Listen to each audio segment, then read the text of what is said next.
हमें ऑडिबल, मेरी आवाज आप लोगों तक आ रही है? Yes sir. धन्यवाद। So I'm delighted to see almost all the participants who were present yesterday, they are present today. मेरा सौभाग्य है कि जो लोग कल थे वो सभी लोग आज भी यहाँ पर मौजूद हैं, विद्यमान हैं। મને આ વાતનો બહુ સંતોષ છે કે બધા અહીંયા આગળ છે, એટલે ત્રણેય ભાષામાં મેં કહી દીધું, એટલે કોઈને ખોટું ના લાગવું જોઈએ. यस, कैसे हैं नीरव जी? दो नीरव जी है, बारैया नीरव जी, नीरव पटेल जी। हाँ सर, आ रही है। कैसे हैं आप लोग? हाँ सर, मजाમાં सर। મજામાં છો? લલિતજી તમે કેમ છો?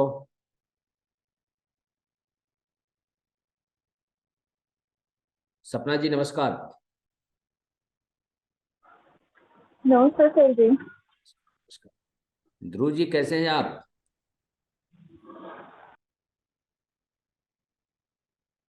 ओके। हार्दिक ढोलकिया जी नमस्कार। वीना जी आपका स्वागत है जी। Thank you sir. जी Hardik ji good evening sir. नमस्कार। फाइन। एंड सावन, क्या बात है, बिन मौसम सावन जी आ गए। सावन जी नमस्कार। नमस्कार सर। हाँ अच्छा है, सावन महीने में सावन जी का आना हमारे लिए बड़ा वेल आज का विषय कल के ही हफ्ते का थोड़ा सा एक्सटेंडेड वर्जन है। कल हम लोगों ने जो बात की उसको थोड़ा सा रिकैप कर लेते हैं। कल हमने बात किया था अनस्पोकन लैंग्वेज, जिसमें हमने अधिकतर बॉडी लैंग्वेज कवर किया था। बॉडी लैंग्वेज में टॉप टू बॉटम, आप जब प्रवेश करेंगे जीपीएससी बिल्डिंग में, तो प्रवेश करने से लेकर और जब आप एग्जिट करेंगे उस बिल्डिंग से, इस पूरी प्रक्रिया के दरमियान आपकी बॉडी लैंग्वेज क्या रहनी चाहिए, कैसी रहनी चाहिए, ये सारी चीजें मैंने कल आपसे डिस्कस किया था।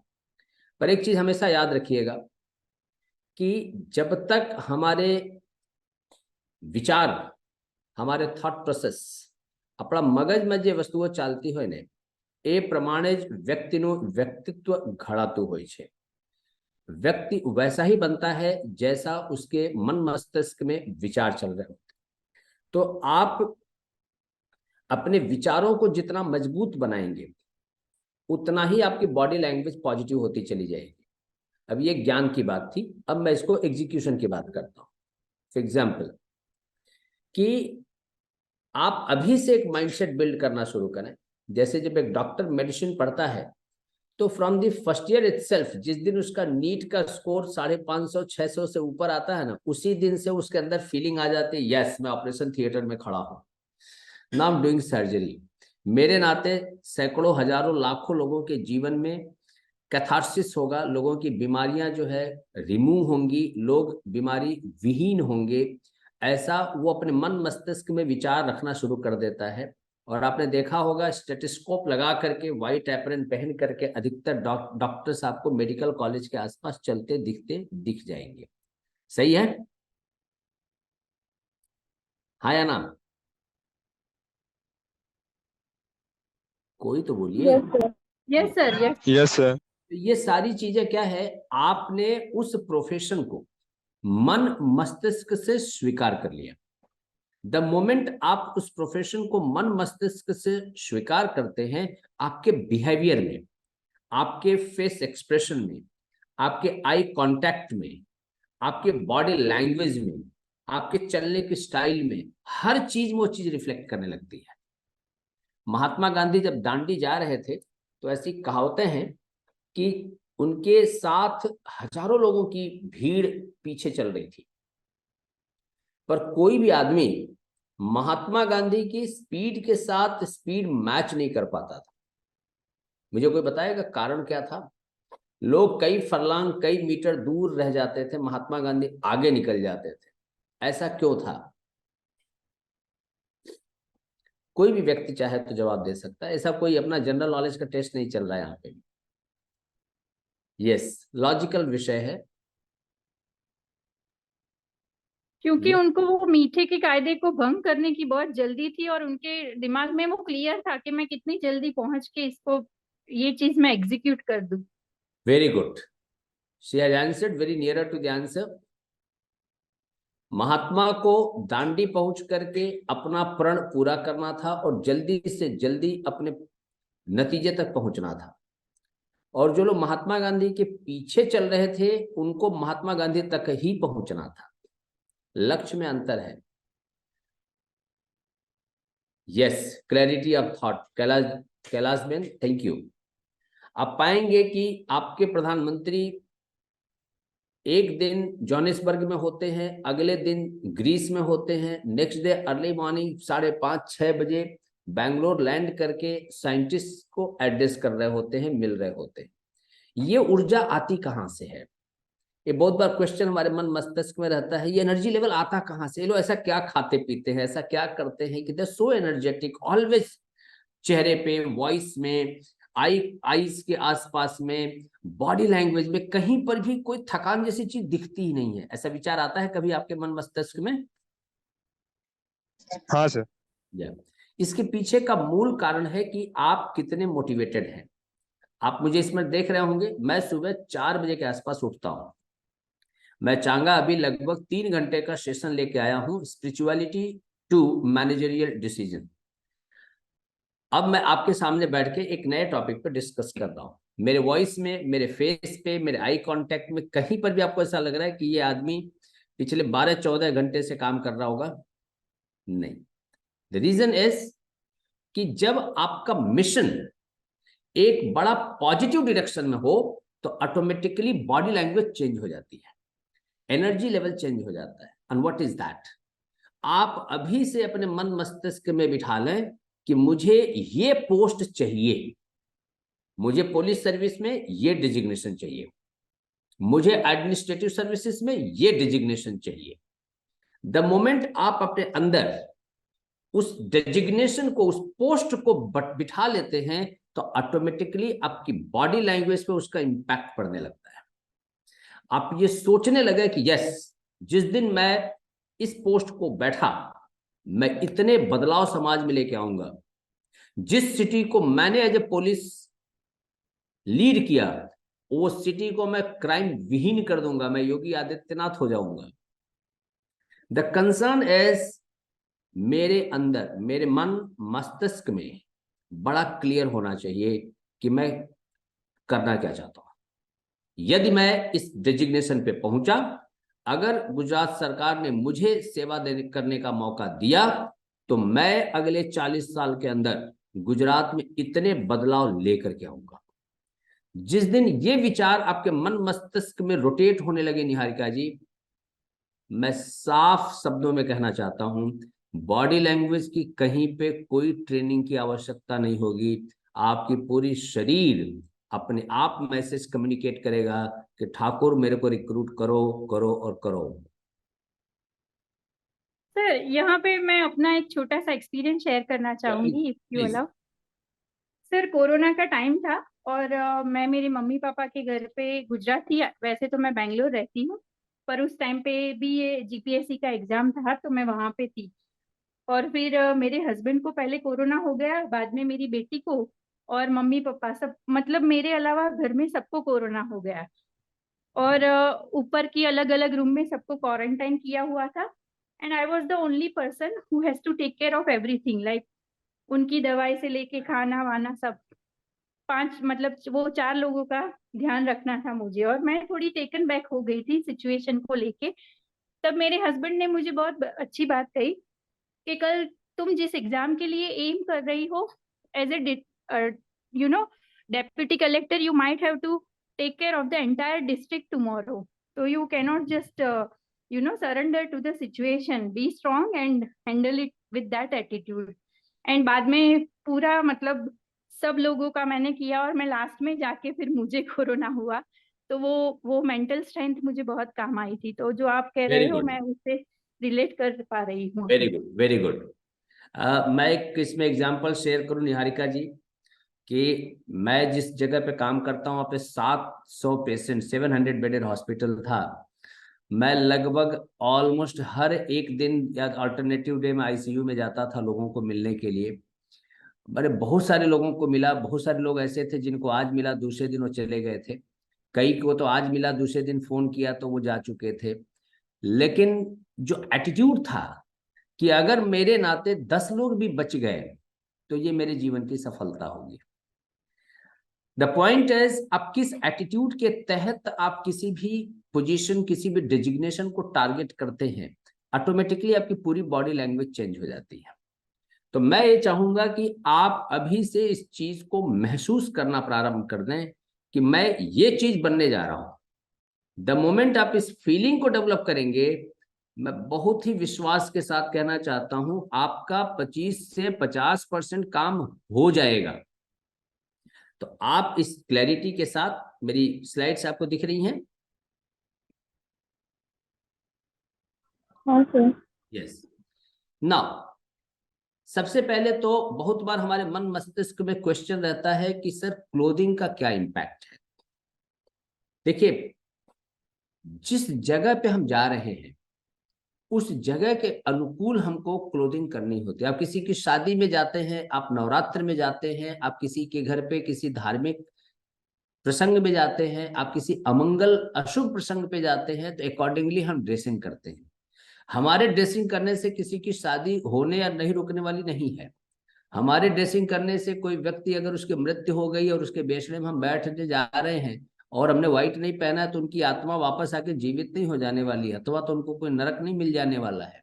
लेकिन राइजिंग टू द ओकेजन, उस ओकेजन के हिसाब से क्लोथिंग करना कहीं ना कहीं मैसेज देता है कि मैं इस प्रक्रिया का एक अहम हिस्सा हूं, इसका मैं अंग हूं। मतलब एक मेरा उसमें इन्वॉल्व होने का अप्रूवल है। द मोमेंट मैं उस चीज को नहीं फॉलो करता हूं, मतलब मैं एक एस्टेब्लिश्ड सिस्टम को डिसअप्रूव कर रहा हूं, मैं उसको स्वीकार नहीं कर रहा हूं, मतलब मैं उसको चैलेंज कर रहा हूं। हम चाहे कलेक्टर बने, चाहे हम दुनिया का कोई भी ऑफिसर बने, by the end of the day हम जॉब करने जा रहे हैं, चाहे वो गवर्नमेंट सेक्टर हो या प्राइवेट सेक्टर हो, जॉब करने जा रहे हैं। और जॉब एक नियम के दायरे के अंदर होता है, नियम के दायरे के अंतर्गत होता है। तो व्यक्ति को जो एस्टेब्लिश्ड रूल्स रेगुलेशन है उसको चैलेंज करने का अधिकार नहीं है। आई होप यहां तक मेरी बात क्लियर हो गई। तो जो एस्टेब्लिश्ड ड्रेसिंग कोड है, हो सके तो हम उसी को फॉलो करें। उसमें बहुत ज्यादा इनिशिएटिव्स लेने की आवश्यकता नहीं है कि सर मैं कुछ अलग करूं क्या। अब यहां पे आप देख रहे होंगे shirt, suit and blazer. Generally आप देखेंगे शर्ट थोड़ा सा स्टाइलिश है, राइट। आप ब्लेजर देखेंगे, ये भी कहीं ना कहीं थोड़ा शादीनुमा है। तो हमको क्या करना चाहिए? हर व्यक्ति का अपना एक कंफर्ट जोन है और मैं चाहता हूं कि उस कंफर्ट जोन को फॉलो करें। कोशिश करिए कि आप इंटरव्यू में व्हाइट शर्ट ही पहने। अगर व्हाइट नहीं पहनते हैं तो थोड़ा सा लाइटर नोट में आप क्लोथ ऑप्ट कर सकते हैं। ब्लू भी एक अच्छा शेड है। तो आप देखें कि आपके स्किन टोन के साथ कौन से शेड का क्लोथ अच्छा जाता है। कईयों के डार्क शेड होते हैं स्किन के और उसके ऊपर डार्क पहन लेते हैं, डजंट लुक गुड। ब्लैक न पहने हर तरह से, चाहे वो फॉर्मल स्ट्रक्चर के पॉइंट ऑफ व्यू से बोले या दूसरे मान्यताओं के हिसाब से भी देखें, तो ब्लैक बहुत हद तक स्वीकार्य नहीं है। डार्क ब्लू भी उतना ज्यादा स्वीकार्य नहीं है। तो ऐसे में आपके स्किन टोन के साथ, अधिकतर लोगों के साथ व्हाइट बहुत अच्छा जाता है। व्हाइट आप पहने shirt, it's very applicable, very nice and full formal आप पहने। आपने अगर ब्लेजर पहनते हैं, मैं am talking about male right now, तो ब्लेजर पहनते हैं तो और अच्छा है। टाई पहनते हैं तो ब्लेजर के साथ टाई एक कंपलसरी पार्ट रहा करता था। धीरे धीरे समय के साथ हम भारतीयों ने टाई निकाल के फेंक दिया, ब्लेजर चालू रखा है। लेकिन चूंकि हम इंटरव्यू में जा रहे हैं तो यदि हम ब्लेजर और टाई दोनों पहनते हैं बहुत अच्छा है। ये एक मैसेज देता है किसको? इंटरव्यूअर को। किस चीज का? ये मैसेज देता है कि ये कैंडिडेट इस इंटरव्यू की प्रोसेस को लेकर के पूरा सिंसियर है, प्रिपेयर्ड है और 100% तन मन धन से इस इंटरव्यू को इसने स्वीकार किया है और ये क्रैक करना चाहता है, सिलेक्ट होना चाहता है। द मोमेंट आप कैजुअल अप्रोच से जाते हो तो ऐसा मैसेज जाता है कि हाँ ठीक है, आ गए हैं, उठ के आ गए इंटरव्यू देने के लिए। तो हम ब्लेजर इसलिए नहीं पहनते, हम फॉर्मल इसलिए नहीं पहनते क्योंकि उसके नाते कोई बहुत बड़ा मार्किंग होने वाली है। ये दिखाता है बिना बोले, अनस्पोकन, अनरिटन, ये एक क्लॉज है कि मैं इस प्रक्रिया को समर्पित हूं तन मन धन से। And therefore wear formal properly. कोई यहाँ पे कलाकारी करने की जरूरत नहीं है, कोई अपना बहुत ज्यादा इनोवेशन की आवश्यकता नहीं है। ट्राउजर जितना हो सके उतना कंफर्टेबल पहने, बहुत ज्यादा टाइट, और आजकल ये जो चल रहा है ना एंकल वाला, आप एक चीज ध्यान रखिएगा, जो इंटरव्यू लेने लोग बैठेंगे वो मैक्सिमम वो होंगे जो 45-50 प्लस के लोग होते हैं और उनको ये बहुत ज्यादा मॉडर्न स्टाइल पसंद नहीं आती है। तो जो फॉर्मल पैंट हमारा तरीका हुआ करता है जिसमें एक डिसेंट ट्राउजर जिसको हम कहते हैं पैंतलून, वो आप पहने। कोशिश करिए कि ऐसा पैंट न पहने जिससे पसीने के नाते अगर थोड़ा बहुत भी गीला होता है किसी भी पोर्शन में, आप वॉशरूम जाके आते हैं, मुंह धो करके आते हैं, पानी गिरता है, तो हो सके तो जो ट्राउजर है वो वाइट अथवा तो इस तरह के शेड ना रख करके आप उसको थोड़ा सा ब्लू, ब्लैक, इस तरह के शेड लें। पर ब्लू अगर आप ऊपर व्हाइट पहनते हैं और नीचे ब्लैक पहनते हैं तो थोड़े से आप लॉयर जैसे दिखने लगेंगे, थोड़ा सा आप टीटीई की तरह दिखने लगेंगे, टीसी जो होता है ट्रेन में। तो आपको ये शेड थोड़े से मैच करने पड़ेंगे कि कौन सा शेड हम पहने, पर बिल्कुल गोविंदा छाप ना हो जाए, वो भी हमको ध्यान में रखना होगा। तो ऐसे में एक प्रॉपर ड्रेसिंग कोड हर एक व्यक्ति अपना एक प्रोफेशनल वे से डिसाइड कर सकता है। आप इंटरव्यूज फॉलो करें, अलग अलग कैंडिडेट्स के यूट्यूब वगैरह पे अवेलेबल होते हैं, देखिए कि किस तरह की क्लोथिंग वो कर रहे हैं, मेरा जो फिजिक है उसमें कौन सा सही जाएगा, राइट। अगर मेरी बेली निकली हुई है तो कौन सा ज्यादा सही रहेगा, थोड़ा ढीला पहने। कई लोग मैंने देखा है कि ऐसा शर्ट पहनते हैं कि 2 बटन के बीच में स्पेस दिखाई देता है जैसे उन्होंने खिड़की खोल रखी है। सो एक अपने बॉडी फिजिक के हिसाब से शर्ट ऑप्ट करें, एक बड़ा डिसेंट करें। अगर मोटे लोग हैं तो मोटे लोग भी बहुत अच्छी ड्रेसिंग कर लेते हैं, पतले लोग भी बहुत अच्छी ड्रेसिंग कर लेते हैं, एवरेज लोगों की भी ड्रेसिंग बहुत अच्छी है। तो ड्रेसिंग को लेकर के एक हमको काम करना होगा, ये बहुत अच्छा मैसेज देता है। क्योंकि जब हम इंटरव्यू में बैठते हैं तो ये सारी चीजें देखी जाती हैं कि जिस व्यक्ति को हम सिलेक्ट कर रहे हैं वो कल सरकार को रिप्रेजेंट करेगा, स्टेट लेवल पर रिप्रेजेंट करेगा, नेशनल लेवल पर रिप्रेजेंट करेगा, इंडस्ट्री के लोगों को मिलेगा, स्कूल्स कॉलेजेस यूनिवर्सिटीज में जाके मिलेगा, सोशल डोमेन में मिलेगा। तो एक ऐसा व्यक्ति होना चाहिए जो सरकार को बहुत अच्छे से रिप्रेजेंट करे। तो मेरा ऐसा मानना है कि ड्रेसिंग के ऊपर आपको काम अवश्य करना चाहिए और एक बहुत ही अच्छे ढंग से कोशिश करिए, एक शेड के साथ बहुत ज्यादा खिलवाड़ न करें। शेड एक स्टैंडर्ड जो अच्छा लगता है। कई बार कई लोग ऐसा शेड पहनते हैं कि आंख चौंधिया जाती है, बिल्कुल चमचम जैसा पहन लेते हैं, जिसको क्या कहा जाता है, female would be able to help me to get the answer, ऐसे शाइनिंग होते हैं, क्या बोला जाएगा उसको,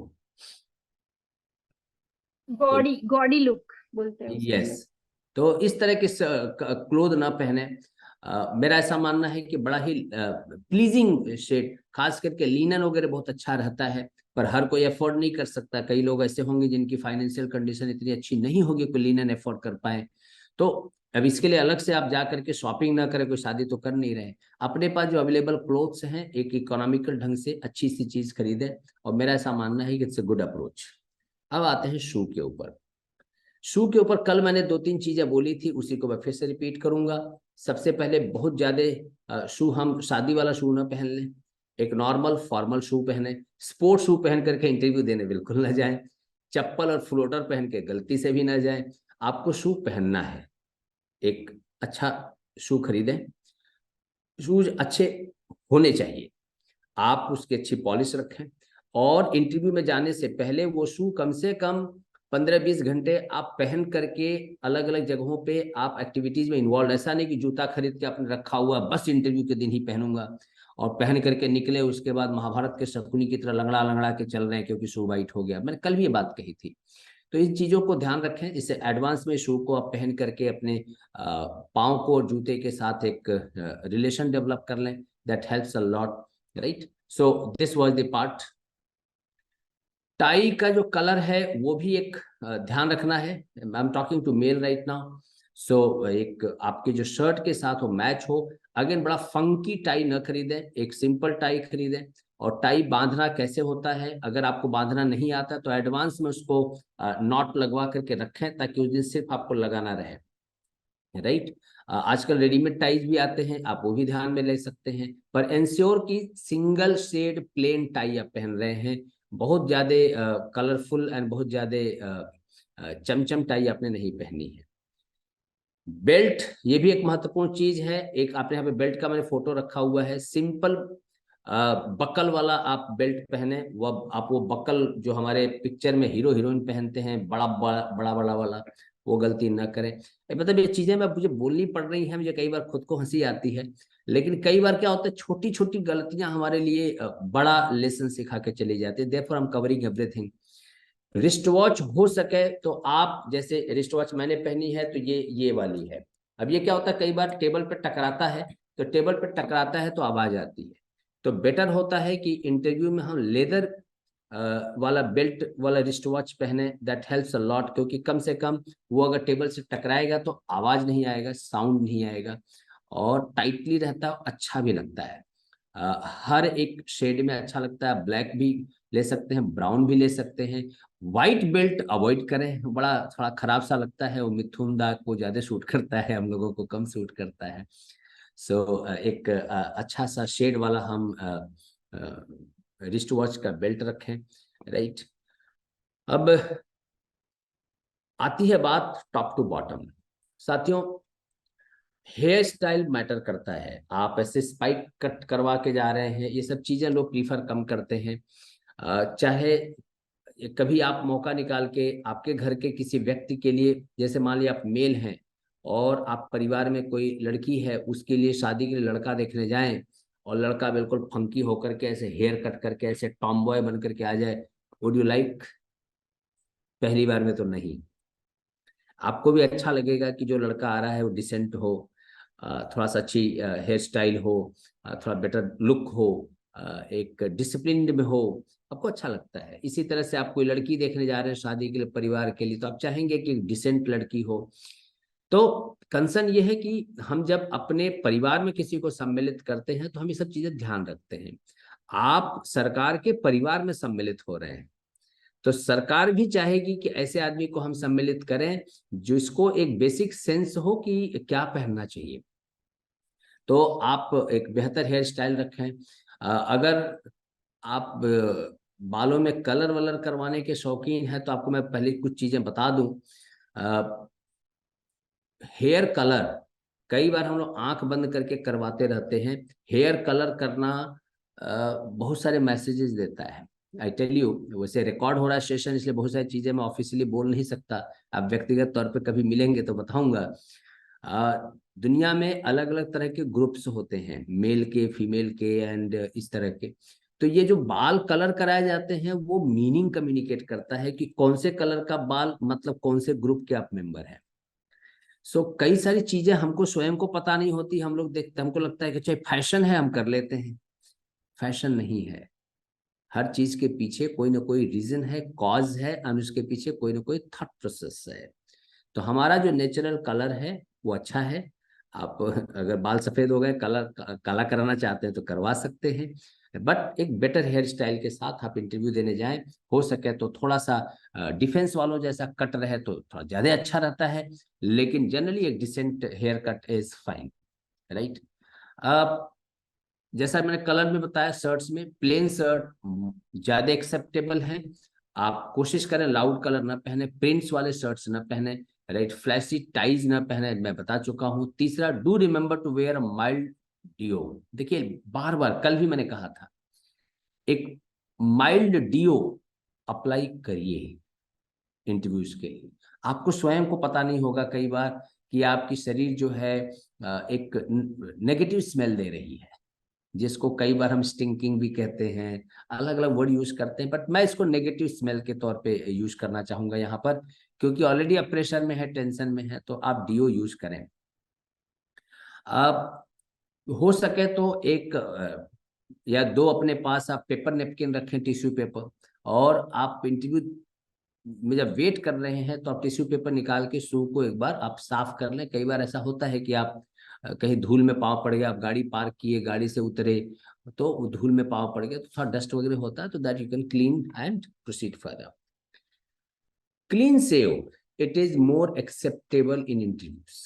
ध्यान रखिए, ये जो ट्रिम करके और ऐसा लगता है कि नहीं हम ऐसे स्टाइलिश दाढ़ी करके जाएंगे, आप फिर से बाद में कर लेना ना सिलेक्शन होने के बाद, किसी ने रोका है आपको?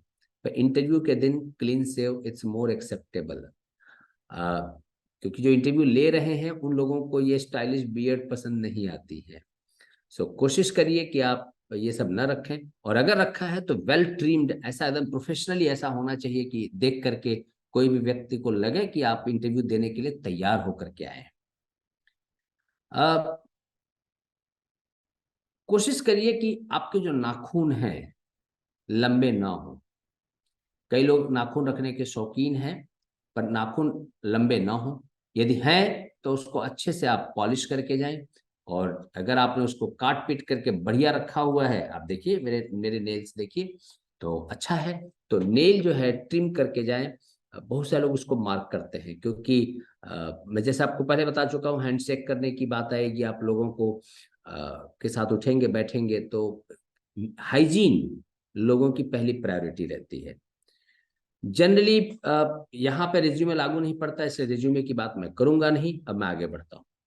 फॉर फीमेल, सलवार सूट एक अच्छा भारतीय मैसेज जाता है, तो सलवार सूट पहनना फेवरेबल है। साड़ी यदि आपको पहनने की आदत है, प्रोफेशनली आप कैरी कर सकते हैं, और आपको लगता है कि you can carry it in interview properly, और आपको समस्या नहीं है, तो डेफिनेटली साड़ी से बेहतर तो कोई विकल्प नहीं है। आप समझिए कि कोई भी फीमेल साड़ी यदि पहन करके इंटरव्यू देती हैं, आप देखिए हमारा जो इसरो का भी जो चंद्रयान 3 हमने लॉन्च किया, तो उसमें जितनी फीमेल हैं almost all are in sari, and पूरे देश में इतनी प्रशंसा हो रही है। इट डजेंट मीन कि कपड़ों को लेकर के कोई जज कर रहा है, अथवा तो कोई उसको लेकर के कोई भी, एक मान्यता जो है वो है। जैसे हम मान के चलते हैं कि गरबा में जो है चढ़िया चूड़ी पहनना है, हम मान के चलते हैं शादी में इस तरह के कपड़े पहनने हैं, उसी तरह से तो कुछ ओकेजन्स पे कुछ चीजें एक्सेप्टेड हैं, एक्सपेक्टेड हैं, और ये होना चाहिए, अच्छा लगता है। तो आप चाहें तो साड़ी पहने, साड़ी ज्यादा फेवरेबल है। आपको अगर ऐसा है कि मुझे वेस्टर्न पहनना है, तो वेस्टर्न भी इट्स एक्सेप्टेबल, कोई समस्या नहीं है, पर पूरा वेस्टर्न होना चाहिए दान, और आपको पता होना चाहिए कि वेस्टर्न कैसा पहनना चाहिए, कैसा आपके ऊपर सूट करता है। So that very clear sense आपके दिमाग में होना चाहिए, और आप बिल्कुल कॉन्शियस ना हो वेस्टर्न पहनने के बाद, ये आप बिल्कुल ध्यान रखें। यदि आपको प्रैक्टिस है, आदत है, देन इट्स फाइन। प्रैक्टिस और आदत नहीं है वेस्टर्न पहनने की, तो आप कोशिश करें कि आप सलवार सूट में ही जाएं। शू में स्पेशली फीमेल या मेल दोनों के लिए मेरा कॉन्सेप्ट बड़ा क्लियर है। ऐसी कोई चीज ना पहने जिससे जूते से आवाज आए जब आप चलें, तो वेरी सॉफ्ट सोल वाले शू आप पहने, राइट। ये जो लॉन्ग हील एंड बाकी सब जो भी होता है, आप तभी पहने जब आपको पहनने की आदत हो, आप बड़ा फ्रिक्वेंटली या रेगुलरली आप पहनते हो और अपने आप को कंफर्टेबल पाते हो। सो कोशिश करें कि आप बिल्कुल ऐसी चीज पहने, ऐसी चीज आप कैरी करें जिसको कैरी करने में या पहनने में आपको कोई समस्या नहीं होती है। सिमिलरली वॉलेट हो या तो बैग जो हम कैरी करते हैं, खास करके फीमेल, ध्यान रखें कि ना लेकर के जाना हो तो सबसे बेहतर है। यदि आप ले जा रहे हैं तो उसके शेड को बिल्कुल ध्यान रखें कि कोई गलती से कोई बड़ा बैग कैरी नहीं कर रहे हैं। एक मिनिमम मेकअप हो तो it's fine, but again marriage वाला मेकअप ना हो, तो आप चाहें तो एक लाइटर मेकअप कैरी कर सकते हैं। नेल पेंट, अगेन मैंने कल भी कहा था, मैं फिर से रिपीट कर रहा हूँ, नेल पेंट बिल्कुल हो सके तो जो ट्रांसपेरेंट आजकल आते हैं, राइट, वो नेल पेंट अप्लाई कर सकते हैं, ट्रांसपेरेंट आता है ना। कोई मुझे हेल्प करेगा बताने में? वीना जी? जी सर, आता है ट्रांसपेरेंट। हाँ, तो ऐसा कुछ आप लेकर के चलें तो ज्यादा सही है। इसी तरह से हेयर स्टाइल आप नॉर्मल रखें, बहुत ज्यादा अपने को गॉडी नहीं करना इसमें। तो बिल्कुल एक वेल, हो सके तो बांधे ज्यादा अच्छा है। खुले बाल भी अच्छे लगते हैं, यदि आपको कैरी करने में कोई समस्या नहीं है, बीच बीच में आपको बार बार ऐसा ऐसा न करना पड़े। अगर इस तरह की आपकी हेयर स्टाइल है तो इट्स फाइन। पर कोशिश करें कि हम इंटरव्यू देते समय बालों के साथ खेलना पड़े, बालों को ठीक करना पड़े, बालों को हमको किसी भी तरह से संभालने की आवश्यकता पड़े, ऐसी जरूरत ना पड़े। तो उसके पहले की मेरी प्रिपरेशन होनी चाहिए, ऐसा एक्सपेक्टेड होता है। जैसा कि मैं पहले बोल चुका हूं, अगर आप इयररिंग्स पहनते हैं तो कोशिश करें कि छोटी वाली इयररिंग पहने। आप बिंदी लगाते हैं तो छोटी बिंदी लगाएं। ऐसा ना लगे कि आप अभी जेएनयू से आए हैं, बड़ी सी बिंदी लगाए हुए हैं। अब लंबा सा जो है कौन से सीरियल्स चलते हैं अलग अलग, राइट, तो एकता कपूर के सीरियल के करेक्टर्स की तरह बड़ी बड़ी हम इयररिंग्स ना पहने हों। तो नॉर्मल हम इयररिंग पहने, बाद में आप पहनते रहिए लंबा लंबा, लेकिन उस दिन आप इस चीज को आप ध्यान रख सकते हैं, राइट। ये सारी छोटी छोटी चीजें हैं जो व्यक्ति को ध्यान में रखनी चाहिए। जहां तक क्लोथिंग की बात है, जहां तक इस पूरे इंटरव्यू के प्रोसेस की बात है, हम कोशिश करें कि कुछ लोगों को हम बड़ा माइन्यूटली ऑब्जर्व करें। आप कुछ जो ब्यूरोक्रेट्स हैं उनके आप इंटरव्यूज देखें, आप उनकी बॉडी लैंग्वेज देखें, आप उनके ड्रेसिंग को देखें। बहुत सारे लोग आपको देखने को मिल जाएंगे। अभी रिसेंटली मैंने इंटरव्यू देखा था मिश्रा जी का, जिनको ईडी के चीफ के तौर पे वापस सरकार लाना चाह रही है। ब्रिजेश मिश्रा जी का मैं इंटरव्यू देख रहा था, जिनको भारत सरकार ने रिटेन किया पूरी कॉन्स्टिट्यूशन में चेंज करके। तो इन लोगों के इंटरव्यूज आप देख सकते हैं। आप इंटरव्यू देख सकते हैं अपने अजीत डोवाल जी का, आप एस जयशंकर जी का देख सकते हैं। आप इन लोगों की ड्रेसिंग देखेंगे तो आपको बहुत सारे मैसेज क्लियर हो जाएगा। आप इनके हेयर स्टाइल देखेंगे तो आपके मैसेज बड़े क्लियर हो जाएंगे। मेरा ऐसा मानना है कि इन लोगों को ऑब्जर्व करके आप धीरे धीरे आप अपना एक पैटर्न बिल्ड कर सकते हैं। आप किसी भी बड़े ब्यूरोक्रेट को देखें, चाहे मेल हो या फीमेल हो, वहां से आपको एक मैसेज मिलेगा कि हाँ, इन्होंने किस तरह से बुट्टी पहनी है, कैसी बिंदी लगाई है। आप उनके शर्ट को देख सकते हैं, आप उनके टॉप को देख सकते हैं, आप उनके शू को देख सकते हैं। एक एक चीज को आप माइन्यूटली ऑब्जर्व करेंगे तो आपके अधिकतर प्रश्नों का उत्तर मिल जाएगा। अब मैं चाहता हूं कि किसी को कुछ पूछना है तो फील फ्री टू आस्क। आप माइक ऑन करके आप पूछ सकते हैं। आप क्वेश्चन टेक्स्ट भी कर सकते हैं, दोनों ही ऑप्शंस ओपन है। यस, मेल ध्यान रखें कि अगर कान वगैरह पे भी बाल निकलता है तो उसको भी रिमूव करवा के जाएं। और बिल्कुल लालू प्रसाद यादव जैसे ऐसे बाहर बाल दिखने नहीं चाहिए। ये सब चीजें ध्यान रखने वाली चीजें हैं। कई बार हम देखते हैं कि लोग ये सब चीजें करते हैं। कई लोग बोलते हैं तो उनके मुंह से पानी निकलता है, थूक निकलता है। यहाँ बगल में जो है कई बार लोगों के यहाँ से पानी निकलता है। तो ऐसे में कोशिश करना चाहिए कि उसकी एडवांस में हम उपाय कर लें कि हम क्या करें कि ना हो। कई लोग बात करते करते बीच में होठ काटते हैं ऐसा करके, राइट। तो ये सब चीजें छोटी छोटी चीजें हैं जो ध्यान में रखी जा सकती है। घर घाना केटा एवा छे के सिंदूर चांदलो बंगड़ी अवॉइड करो, ऐसा नहीं है। देखिए, समय बड़ी बदला है। अभी पिछले 5-7 साल में चीजें काफी बदली हैं। तो बंगड़ी आप पहनते हैं तो बंगड़ी मतलब ये नहीं होता है कि आप पूरा पहन करके जाएं। आप नॉर्मल एक आध चूड़ी, एक हाथ में भी चूड़ी पहनने की परंपरा है तो आप कर सकते हैं, राइट। चंदन लगाना, चाहे नॉर्मल जैसा आप सिंदूर लगाते हैं तो अब पूरा भर रहे हैं बिहार वालों की तरह, ऐसा नहीं होना चाहिए। छोटा सा आप लगाते हैं तो कोई समस्या है। See carrying your culture, nothing wrong, लेकिन projecting unnecessary certain things people are not accepting. तो कोई भी चीज एक प्रोपोर्शन में, एक लिमिट में, कोई समस्या नहीं है। मैंने कल भी बोला था कि एक उंगली में आपने अंगूठी पहनी है, इट्स फाइन, पर आप 3 अंगूठी पहन के जा रहे हो, दैट्स नॉट फाइन, राइट। सो कोशिश करें कि आप एक मिनिमम कैरी करें। आपकी जो परंपराएं हैं, जैसे आपने पायल पहना है तो पायल में से जो झुनझुन आवाज आती है वो निकलवा दें। नॉर्मल पायल आप पहन सकते हैं, पायल आती है बिल्कुल पतली वाली आती है, वो पहनी जा सकती है, नथिंग रॉन्ग इनटू इट। यदि आप ट्रेडिशनल पहन रहे हैं तो आप कर सकते हैं। ओके, सो सबके अपने अपने विचार हैं, बट सत्य यह है कि किसी भी चीज का एक्सेस ना हो तो कोई समस्या नहीं है। यस, कोई भी प्रश्न तमें। हेलो सर, नमस्कार। नमस्कार। सर, इंटरव्यू के लिए सूट पहनना कंपलसरी है या नॉर्मल पैंट शर्ट फॉर्मल चलता है? मैंने पहले भी कहा था कंपलसरी कोई चीज नहीं है, मैं फिर से रिपीट करूं, कोई भी चीज कंपलसरी नहीं है। ये एक, जैसे आप किसी की शादी में जाते हैं तो कोई ड्रेस कोड तो भेजता नहीं है कि તમારે બ્લેઝર પહેરીને આવવાનું છે કે કુર્તા પજામા પહેરવાનું છે, ધોતી પહેરવાનું છે કે જીન્સ ટી શર્ટ પહેરવાનું છે। આપણને ઇન્વિટેશન ફક્ત મેરેજમાં આવવા માટે મળે છે। Yes, હવે sir. એ રિલેશન આપણું કેવું છે, ધારો કે આપણા પરિવારનો સગા વ્યક્તિ હોય તો આપણે પ્રમાણે ડ્રેસિંગ કરતા હોઈએ છીએ, ઇઝન્ટ ઇટ? આપણે વિચારવાનું હોય। मेरा ऐसा मानना है कि चूंकि हम जिस इंटरव्यू के लिए जा रहे हैं, ये इंटरव्यू आप समझिए कि अगर स्टेट लेवल पे देखा जाए, प्रोविंस लेवल पे, राज्य स्तर पर, तो सबसे बड़ी पोस्ट का इंटरव्यू है। Yes, sir. अब उसके लिए मेरी सबसे बेहतरीन प्रिपरेशन होनी चाहिए। तो अगर मैं एक ब्लेजर कैरी करता हूं ऊपर तो एक अच्छा दिखता है कि हाँ ये व्यक्ति इस पोस्ट को लेकर के बड़ा सीरियस है, राइट?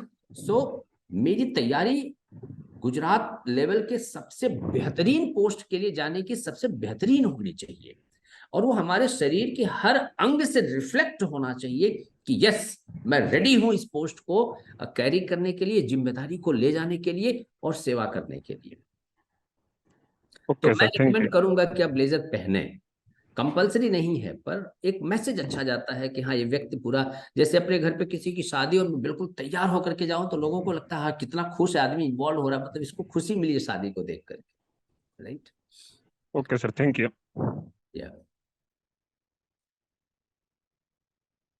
यस, पूछिए आप लोग, मतलब कोई भी क्वेश्चन आप पूछिए, मुझे ऐसा लगेगा I will be more than happy to answer questions. या और सर, ये सूट और ब्लेजर वाले में है कि सिर्फ नॉर्मल फॉर्मल पैंट हो तो उसके ऊपर कोई भी ब्लेजर चलेगा या पूरा सूट ही के ना पैंट ना ना और ना ना, ब्लेजर? ये वो जमाना खत्म हो गया जिसमें एक ही कपड़े में से पैंट और शर्ट दोनों से, पैंट और कोट दोनों सिलाए जाते थे, वो जमाने खत्म हो गए। दोनों अभी जो कल्चर चल रहा है उसमें आपने जैसे मान लीजिए कि नीचे ब्लू कलर का पैंट पहना है और ऊपर व्हाइट शर्ट पहना है, उसके ऊपर आपने ब्लू कलर का ब्लेजर पहन लिया, तो व्हाइट कलर का ब्लेजर पहन लिया, अथवा लाइट व्हाइट ब्लेजर पहन लिया, सब चलता है, कभी कोई दिक्कत नहीं है, लेकिन बड़ा फंकी नहीं होना चाहिए, एक ओके सर।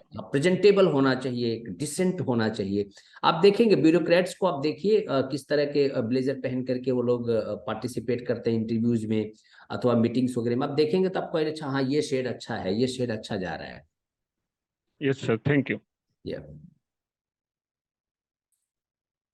यस, ये टॉपिक ऐसा है, इसके ऊपर बहुत ज्यादा लंबा मैं भाषण नहीं दे पाऊंगा, therefore unless you ask I won't be able to answer, क्योंकि it's all about dressing, and dressing के ऊपर बहुत लंबा इंसाइट्स संभव नहीं है। या वेल, सो विद दिस मेरा ऐसा बहुत ही स्ट्रॉन्ग अंडरस्टैंडिंग है कि आप हाँ रुमाल, नेपकिन हमेशा कैरी करें, कोशिश करें कि वाइट कलर का नेपकिन आपके पास हो, हैंडकरचिफ हो, और हमेशा लेफ्ट पॉकेट में रखें। अगर आप पैंट पहनते हैं, ट्राउजर पहनते हैं, तो keep your handkerchief in the left pocket. मान लीजिए कि इंटरव्यू के समय में अचानक आपको छींक आ जाती है, खांसी आ जाती है, हो सकता है, संभव है, क्योंकि क्लाइमेट चेंज होता है। कई बार हमको जीवन में कभी एसी में रहने की आदत नहीं है, वहां पर उन लोगों ने वेटिंग लॉन्ज में हमको एसी में बिठा दिया, हमको खोपड़िया ठंडी हो गई, राइट, एसी लग गया, आप इंटरव्यू देने गए, आपको छींक आ रही, तो छींक आई, अब उस समय आपके पास रुमाल ही नहीं है राइट, तो जो ही आपको तो आइडिया आ रहा है कि आपको छींक आ रही है, तुरंत आप रुमाल निकालें और रुमाल निकाल के तुरंत आप अपने मुंह पे लगा लें। This is a good practice. आपको खांसी आने वाली है, तुरंत रुमाल निकालें और अपने मुंह पे लगा करके उसके बाद धीरे से खांसें। छोटी छोटी चीजें हैं, मैटर करती हैं। और ये करने के लिए हमारे पास हैंडकरचीफ होना आवश्यक है। So keep handkerchief, ensure it's either white अथवा lighter white shade, that carries a good message. ठीक है, मुझे लगता है कि मैंने टॉप टू बॉटम, हाँ एक चीज रह गई, मोजे का कलर सॉक्स।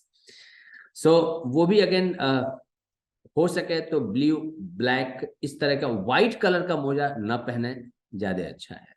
सो ब्लू ब्लैक और इस तरह के शेड, डार्क शेड का socks, it's acceptable and more prefer to the people. ठीक है, आप एक चश्मा पहनते हैं और अगर आप हेलो सर, हाँ लास्ट क्वेश्चन आप पूछिए ना। सर, एक लास्ट क्वेश्चन शूज के बारे में। तो शूज के बारे में तो लेस वाले या बिना लेस वाले shoes, formal generally shoes? Less ज्यादा एक्सेप्टेबल है फॉर्मल वर्ल्ड में। लेस बिना वाला फॉर्मल कम माना जाता है, तो कोशिश करें कि लेस वाला शू पहने, is much acceptable in the world of formal structure. Okay sir, thank you. जी, अब मैं बात कर रहा था स्पेक्स का। अगर मान लीजिए आपको चश्मा आ गया है, तो चश्मे की फ्रेम कोशिश करें कि एक नॉर्मल फ्रेम हो, बहुत ज्यादा डिजाइन वाली ना हो, वो भी ध्यान में रखना आवश्यक है। राइट, सो अधिकतर पॉइंट तो मैंने कवर कर लिया। अब कुछ बचा, टॉप टू बॉटम में लगभग सारे ऊर्जे पुर्जे तो कवर हो गए। Well, anyone having any other questions, so feel free to ask. देवियों, so was it worth, आपको लगता है कि जो मैंने जितनी आपसे बातें की आपके काम की थी? कितने लोगों को लगता है काम की थी? अगर आपको लगता है तो एक yes sir, yes Yes, sir. definitely, definitely. Fine. हाँ, एक चीज आईब्रो Yes, रह sir. गया है। यस, आईब्रो रह गया है। लड़कियां तो वैसे आईब्रो सेट करके जाती हैं, लड़कों को भी ध्यान रखना चाहिए कि अगर आपके आईब्रोज हैं तो आप जब हेयर कट करवाने जाते हैं इंटरव्यू के 1-2 दिन पहले, तो आईब्रो भी उनको बोलिए का बिल्कुल लड़कियों की तरह सेटअप नहीं करवाना है, पर अगर इधर उधर थोड़ा बहुत निकला हुआ है तो उसको आप सेट करवा लीजिएगा, ये सेट करवा लीजिएगा। कई लोगों के गर्दन पे बाल रहता है, वो सेटअप करवाइएगा। कुछ चीजें मतलब आई मीन एक डिसेंसी दिखनी चाहिए। नाक में से कई लोगों के बाल निकले होते हैं, उनको स्वयं को पता नहीं होता, अपने ही लेजर मार रहे होते हैं। राइट, सो वो अगर आप मुस्टैच रखते हैं तो मुस्टैच को बढ़िया सेट करके जाइएगा। ऐसा नहीं कि आपके मूंछ के बाल दांत से टकरा रहे हो, इट लुक्स वेरी अनहाइजीनिक। तो ये सारी चीजें आपको, छोटी छोटी चीजें हैं पर ध्यान रखनी पड़ेंगी। राइट, यदि आपको कॉफी या चाय ऑफर की जाती है इंटरव्यू के टाइम पे, मना कर दीजिए। 2 कारण है, एक तो कई बार हमको फॉर्मली पता नहीं होता है कि चाय पी कैसे जाती है, उसी समय पी रहे हैं, आवाज कर रहे हैं, नंबर ऑफ थिंग्स। तो बेटर अवॉइड, काहे को सीखें और काहे को उसमें हम अननेसेसरी पड़े। तो कोशिश करिए कि ये सब चीजें यदि ऑफर भी होती हैं तो आप मना कर दें। ठीक है Niharika ji, was it fine? Yes, sir. Very helpful. Very nice. Sagar ji कैसे हैं आप?